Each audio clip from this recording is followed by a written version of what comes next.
երբ որ շատ օրհնվում է մարդը, մտերմություն է ունենում Աստծո հետ, դրան հաջորդող փորձություններ կան, որոնց մասին շատ են դրանց թիվը, բայց մի քանիսի մասին ուզում եմ զգուշացրած լինել։ Փորձություններ օրհնություններից հետո դրանք կօգնեն մեզ սթափ լինել, երբ Տերը մեզ մոտենում է։ Ինչքանները կարող են վկայել դահլիճում նստած, որ շատ լավ օրհնությունից հետո հանկարծ մեկել փորձության մեջ են ընկել։ Եվ կորցրել են եւ ասել են՝ «Վայ, ես որտեղից ռաստ եկավ այս փորձությունը, այս ինչու ինձ պատահեց»։ Այնքան լավ էր, այնքան օրհնյալ էր։ Եվ այդ օրհնությունները մեկ էլ տեսնում ես գնաց եւ դրա փոխարեն եկավ նոր փորձություններ։ Ուստի պետք է մենք որ սթափ լինենք մանավանդ այս օրերի մեջ։ Եվ ես այդ փորձություններից մի քանիսի վրա ուզում եմ ուշադրություն դարձնենք։ Սիրներ, մեկը դա ինքնահավանությունը եւ հպարտությունն է, որ գալիս է օրհնություններից հետո մարդկանց։ Երբ որ ես ուսումնասիրում էի մարգարությունները ու հանդիպեցի Եզեկիելի 16-ին եւ ասում էի, ինչ հրաշալի է, լատես ինչ այցելություն։ Ես քո կողքից անցա, արյունիդ մեջ շաղված էի, քեզ ապրեսեցի, քեզ մաքրեցի, քեզ լվացի, քեզ սրբեցի, այնքան գեղեցիկ էիր, դու կատարելության հասար։ Լավ, շատ լավ էր սա։ Ամեն ինչ ընթանում էր գեր երկրային մակարդակի։ Քո ժամանակը սիրո ժամանակ էր, հրաշալի խոսքեր։ Մեկ էլ ասում է, բայց դու ազգերի մեջ հռչակվեցիր, այնքան լավ է եղար, բայց դու քո անունին եւ գեղեցկությանը հուսալով ընկար։ Ապշելու բանա, ինչի է դա պատահում, էլի մարդուն։ Ոնց ալնում, որ դու շատ լավ այցելությունների, օրհնությունների մեջ ես։ Սկզբում երևի մարդկանց ուշադրությունն է, մարդկանց մեջ հայտնի է եղար, մարդկանց ուշադրությունն է թերևս սկզբից բևեռվում տվյալ անձի վրա, եւ հետո դրանից հետո նաեւ իր ուշադրությունը շեղվում է Աստծուց սեփական հաջողությունների եւ օրհնությունների վրա, եւ կամանց դրան փոխարինում է փորձությունը եւ անկումը։ Վերջերս մարգարությանների մեջ ուսումնասիրում էի, իմիջիալոց շուտով այս տարի 5 ուխտը կվերջացնեմ եւ շատ երջանիկ եմ, որ Աստված այս վատ աչքերով ու մտքով հնարավորություն է տալիս ամեն առավոտ եւ իրիկուն քննել նայել գիրքի ինչ է ասում։ Եվ տեսա, որ այս Նաբուկոդոնոսորը երազ տեսավ եւ հետաքրքիր մարդ ասեց, բոլոր մարգարեներ են, թե բախտնայողներ են, թե ինչ են կանչեք իմ առաջը։ Պետք է նրանք անպայման ասեն ոչ մենակ մեկնությունը, այլ ինչ եմ տեսել։ Վայ, այն Վարդանիկի պատմությունն է։ Ոնց իմանամ դու ինչ ես տեսել։ Ասին աշխարհում տենց մարդ չկա, որ կարողանա մեկնաբանի, թե դու ինչ ես տեսել։ Դու երազը տասա, մենք էլ քեզ կասենք մեկնությունը։ Ասեց, չէ, դուք ստեղ ուզում եք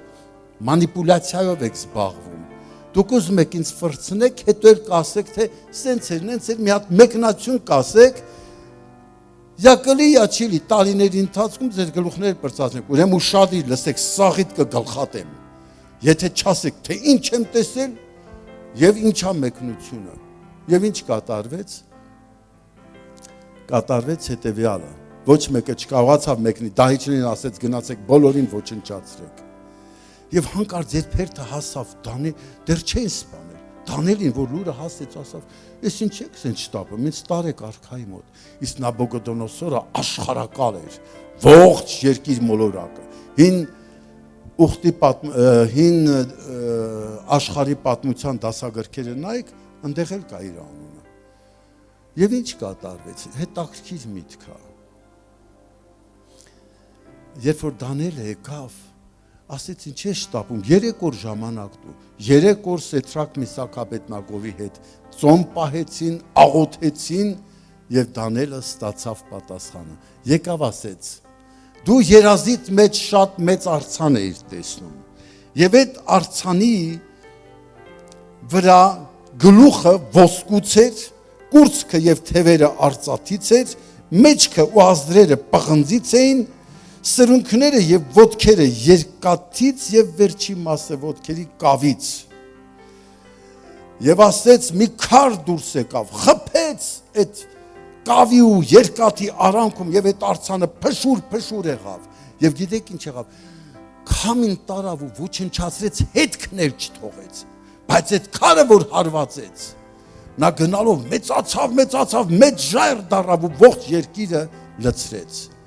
Այս արքան վեր թռավ տեղից, երկրպագեց Դանիելին։ Վայ ասեց, միայն քո Աստվածն է երկնքում երկրի վրա ճիշտ Աստված։ Ես սաղ կյանքս պետք է նրան ծառայեմ, նրան պաշտեմ։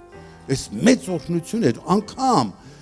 5 տականի մեջ գրած է իմ ծառան Նաբուկոդոնոսորը, Աստծո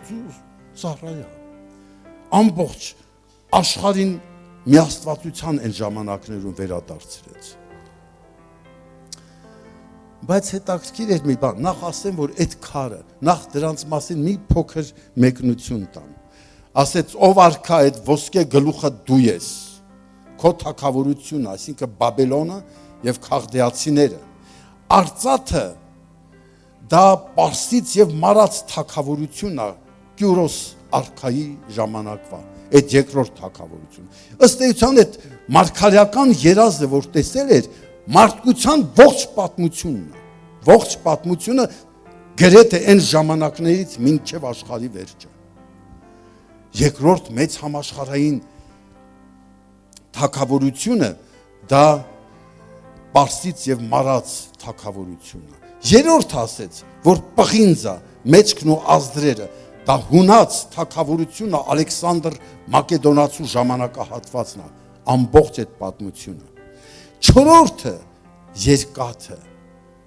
եւ սրունքներն էր դա եւ կավ, նա շաղախված էր տարբեր տեսակի մշակույթներից, քաղաքակրթությունից, դա հռոմեական կայսրությունն էր, որ աշխարհին տիրեց մոտ 600 տարիներ։ Բայց այն քարը, որ եկավ ու խփեց, դա մեր սիրելի Տեր ու Փրկիչ Հիսուս Քրիստոսն է, ժայռը, լեռը, բոլոր այդ թագավորությունները ջնջեց, ոչնչացրեց, հետքը չմնաց, եւ քրիստոնեությունը հռոմեական կայսրության ժամանակ փոքր քար էր, տարածվեց ու լցվեց ամբողջ աշխարհով մեկ, եւ մինչեւ այսօր դեռ Աստծո թագավորությունը, որ եկեղեցին է, շարունակում է իր գոյությունը երկիր մոլորակի վրա։ Փառք Տիրոջը այդ եկեղեցու համար եւ նրա ստեղծածի համար։ Հիմա, բայց այս թագավորը, տեսեք ինչ կատարվեց, ընկավ փորձության մեջ, գիտեք որտեղից ընկավ փորձության մեջ, երբ որ Դանիելը ասեց, այդ ոսկի գլուխը դու ես, սկսեց իրան ներշնչել, սկսեց իրան մեծ բանի տեղ դնել եւ մտածեց, ոսկի գլուխը ես եմ, այդ բոլորից առավելը ես եմ, այդ արծաթից, այդ պղնձից, այդ երկաթից առավելը ես եմ։ Երբ որ Աստված քեզ օրհնում է, կամա ակամա քո ուշադրությունը շեղվում է քո օրհնության վրա, ոչ թե օրհնության աղբյուրի։ Հայացքը մենք կտրում ենք օրհնության աղբյուրից եւ սկսում ենք շեշտադրումը մեր վրա պահել, որ ես ուրեմն ինչքան Աստված ինձ կարևորել է, վերցրել է, ընտրել է, իր զավակն է դարձրել, թագավոր, թագուհի, Աստծո որդու բարձր կոչում չկա երկիր մոլորակի վրա։ Եվ այդ օրհնությունները այնքան մտածեց, որ այդ ոսկե գլուխը ես եմ, որ մի օր ասեց, շատ իրան հավանելուց հետո պետք է նաև, դա տեսեք գլխի մեջ ինչ մտավ, գլուխը ոսկուց է, մի հատ ոսկուց արցան սարքեց, դա ինքն էր սիրելիներ, այդ բարձր 6 կանգունանոց ոսկու արցանը, չէ որ ես եմ այդ ոսկին, դե որ ես եմ ոսկուց մեծ արցան սարքեմ, բոլոր ազգերն ու պետությունները, բոլոր ժողովուրդները թող գան ու երկրպագեն, եթե ինչ չերկրպագեցին, հնոցը բորբոքեք կրակով եւ քցեք այնտեղ։ Նայեք, մարդը երբ որ Աստծո օրհնությունները ողողում են իրեն, երբեմն կարող է կամանց ինքնապաշտության անցնել ինքը։ Մենք բոլորս ըստ էության ինքներս մեծ պաշտողներ ենք, ուղղակի մեր ուշադրությունը Աստված ուզում է շեղել իր վրա,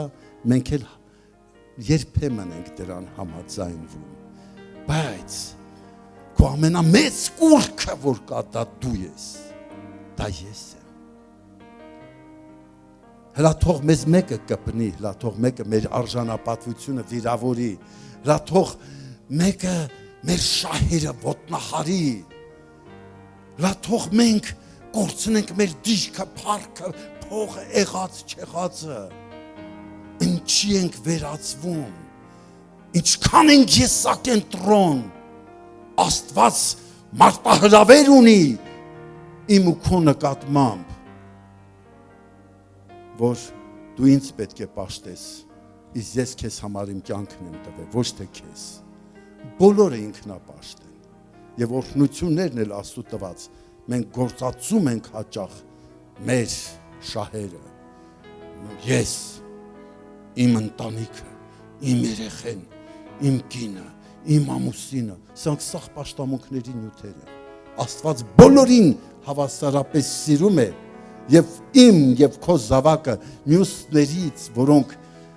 շատ բաներից զուրկ են, ոչ մի առավելություն ըստ էության չունեն։ Մենք եսակենտրոն ենք եւ Աստծո հոգին գալիս է կործանելու առաջի հերթին մեր էգոն, մեր եսը։ Եվ Նաբուգոդոնոսորը ինչ պաշտամունք սարքեց իր անձի շուրջ։ Նայեք նրան, անարգում էին, նսեմացրել էին Աստծո որդուն, գցել էին ցած են Գիբսոնի ֆիլմը, որ տեսնում եք, ինչքան ացնցող, բայց նրա հայացքի մեջ ոչ մի ըմբոստություն, ոչ մի շահերը պահպանելու միտում չի երևում, նա նույնիսկ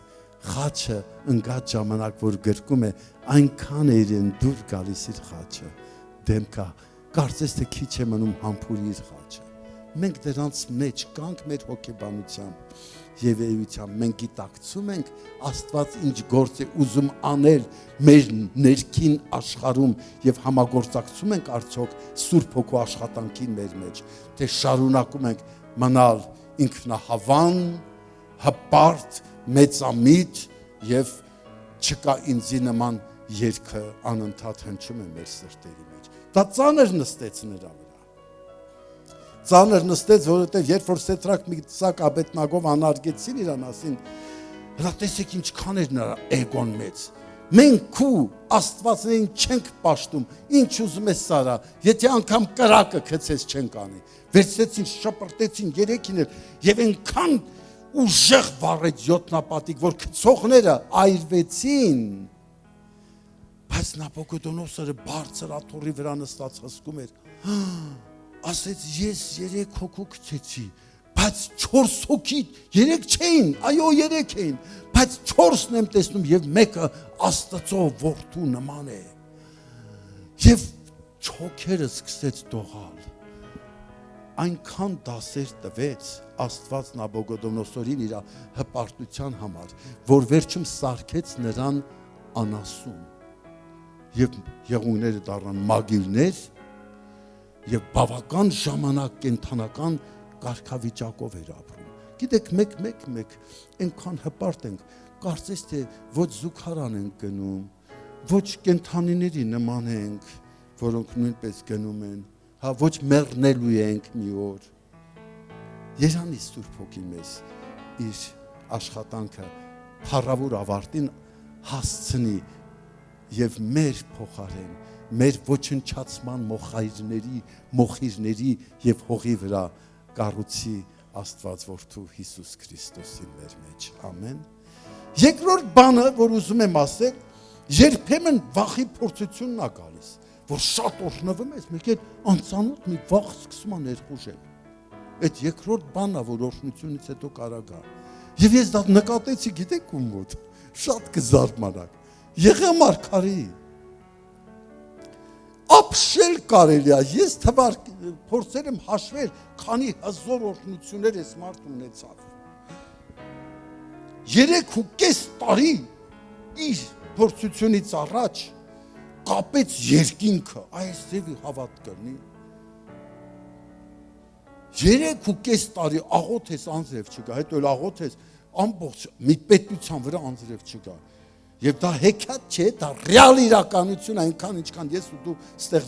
ներկա ենք։ Երրորդը